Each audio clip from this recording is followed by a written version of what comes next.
नमस्कार, कैसे हैं आप लोग। उम्मीद करता हूं कि आप लोग बहुत बेहतर होंगे। आरआरबी एनटीपीसी 12th लेवल की आंसर की आने के बाद हमारे पास 3 लाख एस्पिरेंट का डाटा आ चुका है और इस डाटा में जो स्टूडेंट का स्कोर है उसमें अच्छा खासा जो चेंजेस है वो देखने को मिला है। उसके अलावा 70 प्लस स्कोर करने वाले जो एस्पिरेंट है वो कितने क्या है उस पर बात करेंगे। उसके अलावा जो कट ऑफ है वो कितनी क्या आपकी जा सकती है, डिटेल में सारी चीजों को प्रैक्टिकल वे में समझेंगे कि कितनी क्या कट ऑफ आपकी जा सकती है। उसके अलावा आपका कितना क्या स्कोर बना ताकि आपको सीबीटी 2 की जो प्रिपरेशन है उसमें लग जाना चाहिए। हार्ड शिफ्ट, इजी शिफ्ट और मॉडरेट शिफ्ट में क्या रहा स्कोर हो सकता है ताकि आपको सीबीटी 2 की प्रिपरेशन करनी चाहिए। तो कहने का मतलब ये कि आपके जितने भी डाउट हैं वो सब इस वीडियो में क्लियर होने वाले। उसके अलावा top 5 hard shift, easy shift, moderate shift कौन सी रहे, उसके अलावा हार्ड शिफ्ट, इजी शिफ्ट और मॉडरेट शिफ्ट में कितने क्या आपके नॉमिनेशन में मार्क्स इंक्रीज हो सकते हैं, इन सब पॉइंट पे इस सिंगल वीडियो में हम लोग बात करने वाले। ये वीडियो आप सभी के लिए बहुत ज्यादा हेल्पफुल होने वाला है। तो चलिए स्टार्ट करते हैं। सबसे पहले आप देख सकते हैं जब आंसर की आई थी तो मैंने अपने चैनल पे भी पोल कराया था कि आंसर की आने के बाद आपका स्कोर कितना क्या बन रहा है। तो यहाँ पे आप देख सकते हैं 5000 से ज्यादा एस्पिरेंट ने यहाँ पे पोल में पार्टिसिपेट किया। तो 50 से 60 की रेंज में स्कोर करने वाले 22% है, 60 से 70 की रेंज में स्कोर करने वाले 39% है, 70 से 80 की रेंज में स्कोर करने वाले 27% है और 80 प्लस स्कोर करने वाले जो एस्पिरेंट है वो 12% है। तो यहां पे आप देख सकते हैं कि जो मैक्सिमम डाटा है वो 60 से 80 के बीच में ही आपका लाई करता है और कहीं ना कहीं आफ्टर अब्लेशन जो कट ऑफ है वो इसी के आसपास ही आपको देखने को मिलेगी। यानी कि मैक्सिमम जो एस्पिरेंट है वो 60 से 80 के बीच में लाई करता है। यहाँ पे आप देख सकते हैं अगर इस डाटा को जोड़ें तो 66% के आसपास ही डाटा होता है जो कि 60 से 80 के बीच में आ रहा है। यानी कि मैक्सिमम बच्चों के जो मार्क्स है वो 60 से 80 के बीच में ही आ रहे हैं। ठीक है, बाकी जो हमारे पास डाटा आया है 3 लाख एस्पिरेंट का रैंक मित्रा का, तो ये जो डाटा मैं दिखा रहा हूं यहाँ पे सब्जेक्ट वाइज आप देख सकते हैं कि किस सब्जेक्ट का कितना क्या डिफिकल्टी लेवल रहा। उसके अलावा स्टैंडर्ड सब्जेक्ट वाइज किस तरीके से मार्क्स जो है वो गेन किए। तो ये जो डाटा मैं जितना भी डाटा आपको दिखा रहा हूँ वो रैंक मित्रा का दिखा रहा हूँ। तो इसका जो कंप्लीट क्रेडिट है वो रैंक मित्रा को जाता है। उसके अलावा अगर आपने अभी तक अपना स्कोर कार्ड चेक नहीं किया रैंक मित्रा पे तो जाके आप चेक कर सकते हैं। तो यहाँ पे आप देख सकते हैं अगर हम जीके जीएस की बात करें तो 40 या उससे ऊपर स्कोर करने वाले जो एस्पिरेंट हैं वो 0 हैं। उसके अलावा 35 या उससे ऊपर स्कोर करने वाले 1 एस्पिरेंट है। उसके अलावा 34 या उससे ऊपर स्कोर करने वाले 3 एस्पिरेंट। उसके अलावा 33 या उससे ऊपर स्कोर करने वाले 6 एस्पिरेंट है। उसके अलावा 32 या उससे ऊपर स्कोर करने वाले 16 एस्पिरेंट है। 30 या उससे ऊपर स्कोर करने वाले 113 एस्पिरेंट है। तो यहां से समझ में आता है कि जीके जीएस का जो लेवल है वो काफी अच्छा आया है इस बार। यानी कि जीके जीएस जो है वो आपकी हार्ड लेवल की पूछी गई है। उसके अलावा मैथमेटिक्स में आप देख सकते हैं 30 या उससे ऊपर स्कोर करने वाले आप देख सकते हैं 7548 एस्पिरेंट है 30 से ऊपर।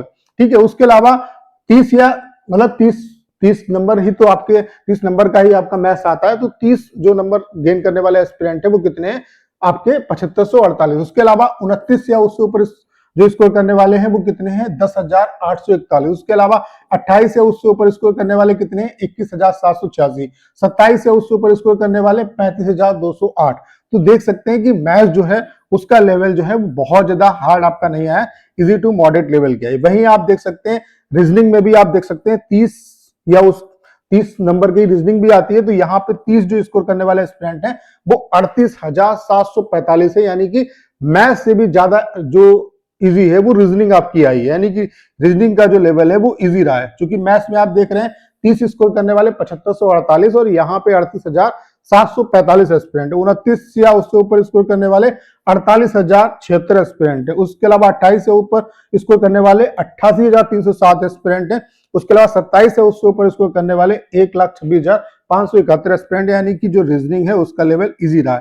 तो ओवरऑल रीजनिंग इजी है, मैथ्स जो है वो इजी टू आपकी मॉडरेट है। उसके अलावा जीके जीएस का जो लेवल है वो हार्ड रहा है। ठीक है, उसके अलावा जो अपडेटेड हमारे पास डाटा आया है ये रैंक मित्रा का ही डाटा है। तो इसका कंप्लीट जो क्रेडिट है वो मैं रैंक मित्रा को देता हूं। तो यहाँ पे आप देख सकते हैं 70 प्लस स्कोर करने वाले कितने के एस्पिरेंट और यहीं से आपको समझ में आएगा कि कट ऑफ कितनी क्या जा सकती है। सारी चीजें जो है वो प्रैक्टिकल वे में बात करें क्योंकि जो कट ऑफ है उसका कैलकुलेशन सिंपल है। अगर वो चीजें आपको समझ में आती है तो आप भी कट ऑफ निकाल सकते हैं, कट ऑफ कितनी क्या आपकी जा सकती है। ठीक है, जैसे यहाँ पे आप देख सकते हैं 95 या उससे ऊपर स्कोर करने वाले 0 एस्पिरेंट है, 90 या उससे ऊपर स्कोर करने वाले 0 एस्पिरेंट है, 85 या उससे ऊपर स्कोर करने वाले 230 एस्पिरेंट है। कैटेगरी वाइज ये एस्पिरेंट आप देख सकते हैं। 80 या उससे ऊपर स्कोर करने वाले 3382 एस्पिरेंट है। 75 या उससे ऊपर स्कोर करने वाले आप देख सकते हैं 616 एस्पिरेंट है। 70 या उससे ऊपर स्कोर करने वाले 44,129 एस्पिरेंट है। 65 या उससे ऊपर स्कोर करने वाले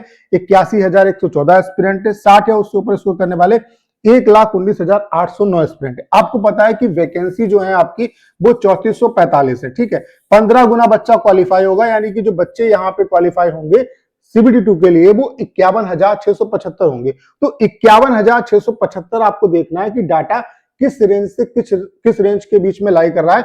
कहीं ना कहीं जो कट ऑफ है यूआर, ओबीसी और ईडब्ल्यूएस की, वो उसी के अराउंड आपकी देखने को आपको मिल सकती है। जैसे यहाँ पे आप देखो 70 या उससे ऊपर स्कोर करने वाले 44,129, 65 या उससे ऊपर स्कोर करने वाले 81,114। तो यहाँ पे आप देख सकते हैं कहीं ना कहीं 68 के आसपास जो है इतने बच्चे जो है वो मिल जाएंगे। उसके अलावा ये अभी आप देख सकते हैं 2,85,000 आपका 393 एस्पिरेंट का डाटा है। तो अभी ये डाटा थोड़ा बहुत और बढ़ेगा, तो थोड़ा बहुत और वेरिएशन आएगा। तो हम यहां से मोटा मोटी ये समझ सकते हैं कि 70 नंबर के आसपास हमें जो है वो 51,675 जो एस्पिरेंट है वो मिल जाएंगे। तो यहां से हमें ये समझ में आता है कि यूआर, ओबीसी और ईडब्ल्यूएस की जो कट ऑफ है वो 70 प्लस ही आपको देखने को मिलेगी आफ्टर नॉर्मलाइजेशन। यानी कि जो कोई अगर आपको बता रहा है कि कट ऑफ 65 चली जाएगी, 60 चली जाएगी, तो वो कहीं ना कहीं आपसे झूठ बोल रहा है। ये डाटा से आप सारी चीजें समझ सकते हो। देखो यहाँ पे इतने एस्पिरेंट का डाटा है, अभी और जब बच्चे यहाँ पे पार्टिसिपेट करेंगे, लेकिन ये बहुत ज्यादा अब डाटा चेंज नहीं होगा, थोड़ा बहुत चेंज होगा। तो हम ये मान सकते हैं कि 70 पे अभी अगर 44,129 एस्पिरेंट है, तो 51,675 एस्पिरेंट होने में बहुत ज्यादा टाइम नहीं लगेगा। थोड़े बहुत अगर बच्चे यहाँ पे बढ़ते हैं 3 लाख 4 लाख के आसपास जब ये डाटा जाएगा, तो 70 नंबर जो स्कोर करने वाले एस्पिरेंट है वो इतने हो जाएंगे। यानी कि जो भी कट ऑफ है यूआर, ओबीसी और ईडब्ल्यूएस की, वो 70 से ऊपर ही आपको देखने को मिलेगी, ठीक है। ये चीजें यहां से आपको समझ में आ गई। उसके अलावा टॉप 5 अगर हम हार्ड शिफ्ट की बात करें, इजी शिफ्ट की बात करें, मॉडरेट शिफ्ट की बात करें, उसके अलावा यहाँ पे कितने क्या नॉर्मलाइजेशन में नंबर बढ़ सकते हैं, अब शिफ्ट वाइज एवरेज स्कोर क्या रहा, नॉर्मलाइजेशन का फार्मूला किस तरीके से वर्क करता है, किस तरीके से मार्क्स बढ़ते हैं, उसके लिए मैंने वीडियो ऑलरेडी अपलोड कर दी। अगर आपने नहीं देखा तो जाके आप देख सकते हैं। अगर हम टॉप 5 हार्ड शिफ्ट की बात करें, तो सबसे ज्यादा जो हार्ड शिफ्ट रही है वो 21 अगस्त की थर्ड शिफ्ट रही है। उसके बाद 8 सितंबर की सेकंड शिफ्ट रही है। उसके बाद 19 अगस्त की फर्स्ट शिफ्ट रही है। उसके बाद 1 सितंबर की फर्स्ट शिफ्ट रही है। उसके अलावा 11 अगस्त की फर्स्ट शिफ्ट रही है। ये आपकी टॉप 5 हार्ड शिफ्ट है। अगर हम मॉडरेट शिफ्ट की बात करें, तो हमने 20 ऊपर से छोड़ दी और 20 नीचे से छोड़ दी। ये आपकी मॉडरेट शिफ्ट है। 7 अगस्त की जो फर्स्ट शिफ्ट है ये आपकी टॉप 5 मतलब मॉडरेट शिफ्ट है, सबसे ऊपर वाली। उसके बाद 7 अगस्त की सेकेंड शिफ्ट, 28 अगस्त की सेकेंड शिफ्ट, 20 अगस्त की फर्स्ट शिफ्ट और 21 अगस्त की फर्स्ट शिफ्ट। उसके अलावा इजी शिफ्ट की अगर हम बात करें, तो सबसे ज्यादा जो इजी शिफ्ट रही है वो 12 अगस्त की थर्ड शिफ्ट रही है। उसके बाद 12 अगस्त की सेकेंड शिफ्ट, फिर 2 अगस्त की आपकी फर्स्ट शिफ्ट, फिर 14 अगस्त की थर्ड शिफ्ट और फिर 11 अगस्त की थर्ड शिफ्ट। अब यहाँ पे नंबर कितने क्या बढ़ सकते हैं, तो अगर हार्ड शिफ्ट में आप हैं, टॉप 5 हार्ड शिफ्ट में हैं, तो 10 या उससे ज्यादा नंबर आपके इंक्रीज हो सकते हैं। अगर आप मॉडरेट शिफ्ट में, तो आप ये मान के चलिए 5 से 8 नंबर तक आपके जो है वो इंक्रीज हो सकते हैं, इससे ज्यादा भी हो सकते हैं, ठीक है। ये मैं एक आइडिया के लिए बता रहा हूं, ठीक है। 5 से 8 या हो सकता है 10 11 तक भी आपके इंक्रीज हो जाए, वो डिपेंड करेगा, क्योंकि ये डाटा है और जब एक्चुअल जो डाटा आएगा उसमें थोड़ा बहुत वेरिएशन होगा। यहां से आप एक आइडिया ले सकते हैं। यहां पे क्या है कि 0 से 3 नंबर तक आपके जो है वो इंक्रीज हो सकते हैं, ठीक है। तो इतने नंबर आपके टॉप 5 हार्ड शिफ्ट में कितने क्या बढ़ सकते हैं, मॉडरेट शिफ्ट में कितने बढ़ सकते हैं और इजी शिफ्ट में कितने बढ़ सकते हैं, वो आपने देख लिया। अब जो कट ऑफ मैं आपको बता रहा हूं वो आफ्टर नॉर्मलाइजेशन कट ऑफ बता रहा हूं। अभी ये भी आपको आइडिया लग जाएगा कि हार्ड शिफ्ट में है तो कितने राय स्कोर बनने, ताकि आपको प्रिपरेशन करनी चाहिए, मॉडरेट शिफ्ट वालों को कितने पे प्रिपरेशन करनी चाहिए और जो इजी शिफ्ट वाले हैं उनको कितने पे प्रिपरेशन करनी चाहिए। जैसे अगर हम एक्सपेक्टेड कट ऑफ बताएं आफ्टर नॉर्मलाइजेशन, तो जो कट ऑफ है यूआर की वो 75 से 80 के बीच में रहेगी आपकी आफ्टर नॉर्मलाइजेशन, ठीक है। उसके अलावा ओबीसी की बात करें तो 74 से 79, ईडब्ल्यूएस की कट ऑफ की बात करें तो 74 से 79, एससी की बात करें तो 68 से 73 और एसटी की बात करें तो 65 प्लस। ये आपकी जो कट ऑफ है वो आफ्टर नॉर्मलाइजेशन आपकी जा सकती है। बाकी हार्ड शिफ्ट अगर जैसे यहां से मान लेते हैं, अगर आपका पेपर हार्ड शिफ्ट में है, ठीक है, तो आपको पता है कि हार्ड शिफ्ट में जो है वो आपके 10 या उससे ज्यादा नंबर आपके इंक्रीज होंगे। तो जो बच्चे हार्ड शिफ्ट से यूआर, ओबीसी और ईडब्ल्यूएस कैटेगरी से, तो उनका अगर 65 भी स्कोर है तो कहीं ना कहीं उनको प्रिपरेशन करनी चाहिए सीबीटी 2 की। उसके अलावा एससी की अगर हम बात करें तो एससी में आप देख सकते हैं 58, यानी कि 60 के आसपास भी नंबर है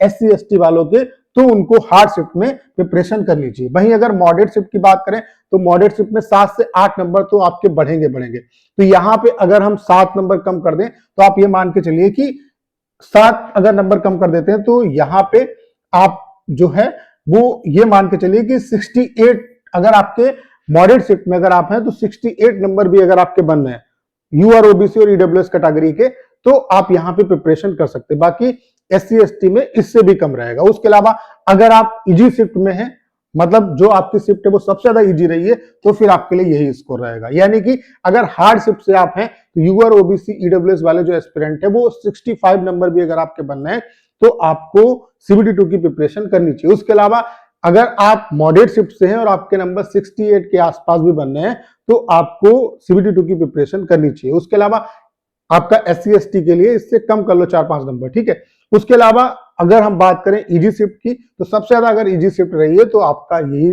स्कोर रहेगा।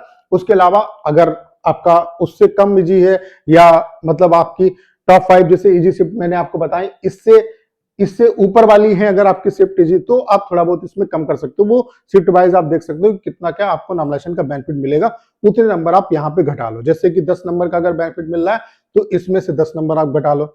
ऐसे अगर 9 नंबर का बेनिफिट मिल रहा है तो 9 नंबर घटा लो, तो वो आपके लिए सेफ स्कोर रहेगा। तो उम्मीद करता हूं कि कंप्लीट तरीके से आपका जो डाउट है वो क्लियर हो पाया होगा। तो कितने क्या नंबर वाले जो एस्पिरेंट है उनको प्रिपरेशन करनी चाहिए, ये चीजें आपको क्लियर हो गई होंगी।